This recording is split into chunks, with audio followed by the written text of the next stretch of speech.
Thank you for listening to the words.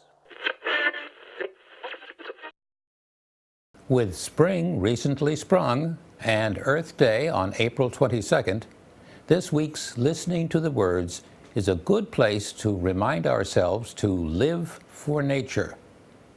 First, in this week's episode, we look into Nature's Notebook to find an article in Shell Point Life magazine that landscape manager Steve Morton calls My Fair Lady. We move next to former Broadway actress and now Southwest Florida resident Joan Marshall as she reads a heartfelt story that goes beyond bird watching and is titled The Bird List.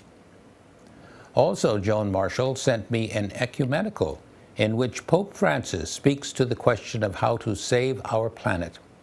You'll be reminded that Francis was the patron saint of animals. Next, you can see nature by appreciating the importance of animals as captured in an essay titled A Place for Songs. The beauty of the forest from high above is the subject of a letter by a Forest Service worker. Next, consider the forest as filled with trees, which in turn are covered with leaves, which itself is the title of a poem by Shell Point resident Jane Kennedy. Next, hear one of my own poems, this one titled Loving Clouds. This program then continues with a piece titled This Shining Moment in the Now.